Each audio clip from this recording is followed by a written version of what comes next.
Assalamualaikum warahmatullahi wabarakatuh. Tidak ada yang menyangka seorang laki-laki muslim, salih, bahkan hufaz alias penghafal Al-Quran dan motivator bagi muslim lainnya untuk menghafal Al-Quran, ternyata seorang yang tega memenggal kepala salah satu khulafaur rasyidin, sahabat Nabi besar Muhammad SAW, bahkan suami dari seorang putri Rasulullah, Ali bin Abi Thalib. Tidak hanya itu, peristiwa tragis yang benar-benar melukai umat Islam itu terjadi di bulan suci, persis di hari ke-7 di bulan Ramadan. Pada bulan itu, hidup dan perjuangan sahabat Ali karamallahu wajhah itu harus berakhir oleh seorang muslim taat yang meyakini kalau perbuatannya adalah jihad di jalan Allah, Abdurrahman bin Muljam al-Muradi. Seraya meneriakkan kata, "Hukum itu milik Allah, wahai Ali, bukan milikmu dan para sahabatmu." Ibnu Muljam menebas leher Sayyidina Ali bin Abi Thalib hingga wafat saat itu juga. Kontan saja, peristiwa memilukan itu menjadi duka mendalam bagi kaum muslimin saat itu. Siapa yang tidak sedih nyawa sahabat pilihan yang telah dijamin oleh Rasulullah SAW menjadi penghuni surga itu hilang di tangan seorang saudara sesama muslim. Sayyidina Ali bin Abi Thalib, menantu Rasulullah SAW itu terbunuh di bawah pekikan takbir dengan mengatasnamakan hukum Allah dan demi surga yang ia yakini hanya milik jihadis sepertinya. Tidak hanya itu, ayat Al-Quran yang suci juga disertakan saat Ibnu Muljam menghabisi Sayyidina Ali. Saat itu, ia melakukan aksi biadabnya dengan tidak berhenti melafalkan surah Al-Baqarah ayat 207. Wa minan nasi may yashri nafsahu batigha'a mardhatillah wallahu raufum bil ibad. Dan di antara manusia ada orang yang mengorbankan dirinya karena mencari keridhaan Allah, dan Allah Maha Penyantun kepada hamba-hambanya.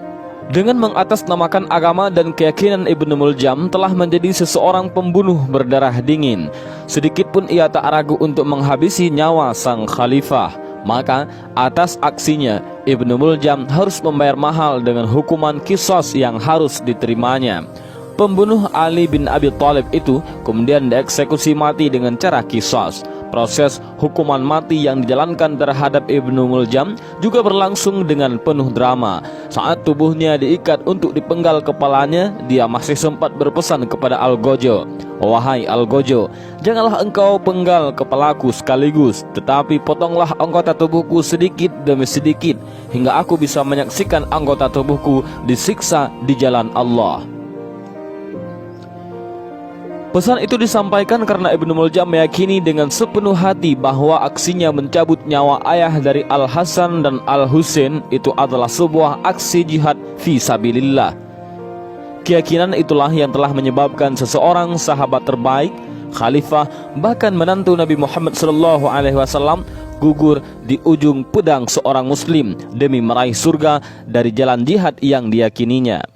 Kisah terbunuhnya Sayyidina Ali bin Abi Thalib di tangan seorang muslim yang taat, soleh, istiqamah, puasa Senin Kamis, bahkan seorang hufaz menyadarkan tentang kebenaran hadis Rasulullah SAW, yaitu akan keluar dari umat ini.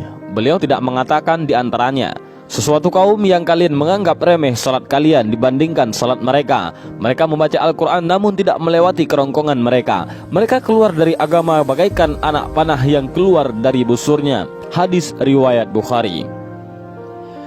Ibnu Muljam adalah potret nyata yang terjadi pada sebahagian umat Islam di era modern ini. Pada masa ini, generasi yang mewarisi Ibnu Muljam itu giat memprovokasikan untuk berjihad di jalan Allah dengan cara memerangi dan bahkan membunuh nyawa sesama kaum muslimin.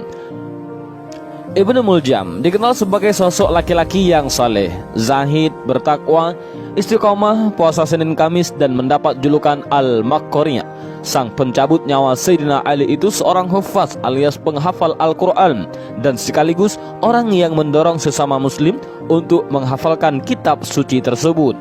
Kesalehan dan kecerdasan Ibnu Muljam mendapat apresiasi dari Khalifah Umar bin Khattab, sehingga ia pernah menugaskan Ibnu Muljam ke Mesir untuk memenuhi permohonan Amr bin Aish untuk mengajarkan hafalan Al-Quran kepada penduduk negeri Mesir itu.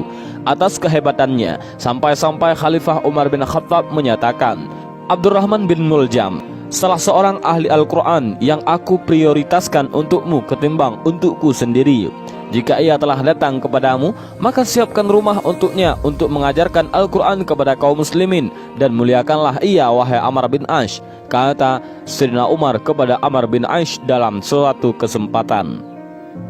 Namun sayangnya, meskipun Ibnu Muljam seorang hafiz Al-Quran dan ahli ibadah, tapi semua seperti tiada guna karena ia mati dalam keadaan su'ul khotimah, mati di tangan Algojo dengan membawa akidah yang salah. Hidup Ibnu Muljam berakhir dengan tidak membawa iman dan Islam akibat kedangkalan ilmu agama yang dimilikinya.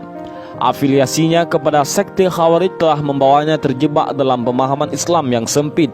Padahal terhadap sekte ini Rasulullah SAW sudah menegaskan untuk melawan dan memusnahkannya. Akan tumbuh para pemuda yang membaca Al-Quran, akan tetapi Al-Quran itu tidak melewati kerongkongan mereka. Setiap kali kelompok dari mereka muncul, maka mereka pantas untuk dihancurkan. Ibnu Umar berkata, aku mendengar Rasulullah SAW berkata, setiap kali sekelompok dari mereka keluar, maka mereka pantas untuk dihancurkan. Lebih dari 20 kali hingga Dajjal keluar di dalam kelompok terakhir.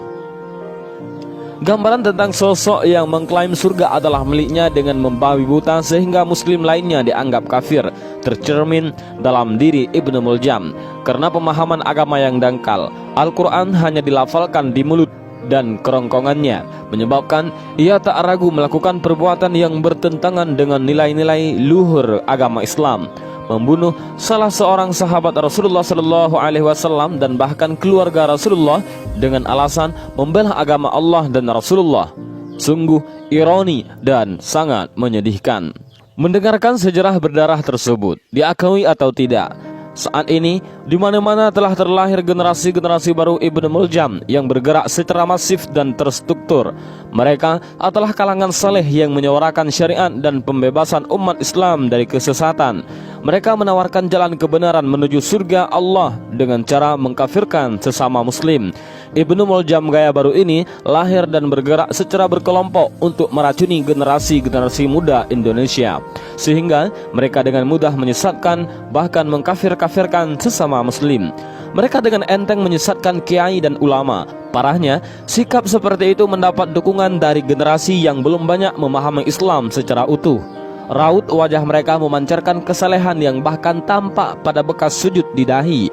Mereka senantiasa membaca Al-Quran di waktu siang dan malam. Namun sesungguhnya mereka adalah kelompok yang merugi, sebagaimana telah diingatkan Rasulullah SAW dalam hadis-hadis lainnya. Kedangkalan dalam memahami agama, kejumudan dan berfikir dan memahami Al-Quran dan hadis mengakibatkan mereka selalu merasa paling benar, bak pahlawan. Mereka merasa paling berjuang membela kepentingan agama Islam, padahal hakikatnya mereka sedang memerangi Islam dan kaum muslimin. Membunuh sambil bertakbir, merasa paling Islam sambil tak henti menyebar kebencian.